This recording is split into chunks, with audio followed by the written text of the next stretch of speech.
Hello, children of the night, and welcome to Tarot Nights with the Hanged Empress. Here we do shadow work following the moon, and this week we have our full moon in Scorpio, which means I get to use my favorite analogy for our Scorpio moon, which is the werewolf. Yes. I love thinking about the process of a person turning into a werewolf when I think about the transformations that we go through during Scorpio energy, especially when we have our nice full moon in Scorpio. It is an agonizing process, honestly. When you think about a person transforming into a monster, they are often screaming in agony. There are bones breaking. You can see muscles and flesh tearing as things start to reform and reshape. And it's a terrifying process. But there's always something so much more powerful at the other end. You know, you take like a butterfly, you've got a beautiful, lovely little butterfly. And when they're a caterpillar and they go into their chrysalis, what happens to them is they basically dissolve their entire body in acid and they become goo inside of this chrysalis and they just reform into the butterfly. So even something beautiful, light, and enjoyable goes through very intense times in order to transform and become what they're going to be next, which is just oh so fitting coming off of our new moon eclipse and everything. As I said, get ready to lock it in. So let's get going. Well, hello, Cancer. I feel like we're taking care of business. Getting on top of things, handling it. Good vibes.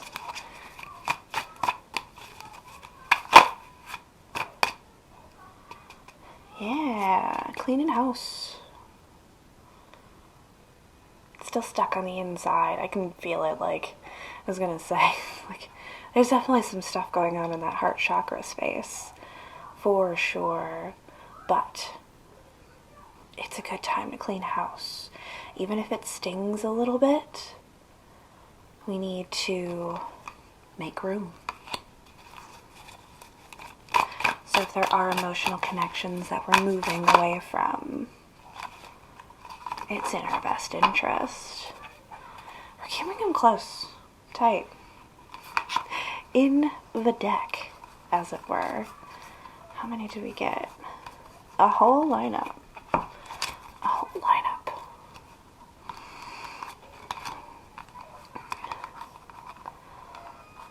Sometimes we have to break our own hearts in order to get that wheel moving, in order to make real magic, real change, real progress.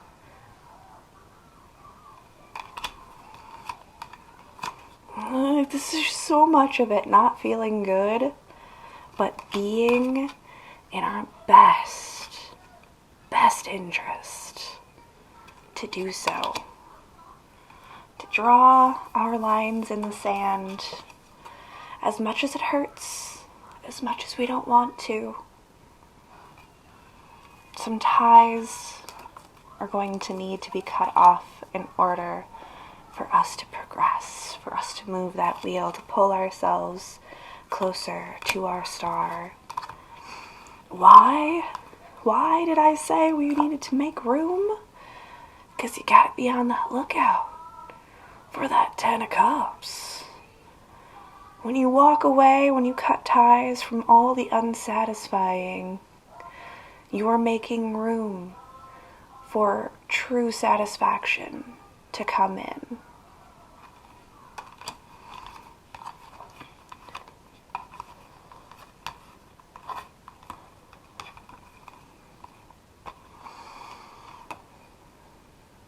We may have to be very decisive. Look at things from every possible angle. And remember to reserve our cups, our love, our time, our energy for the most valuable of things.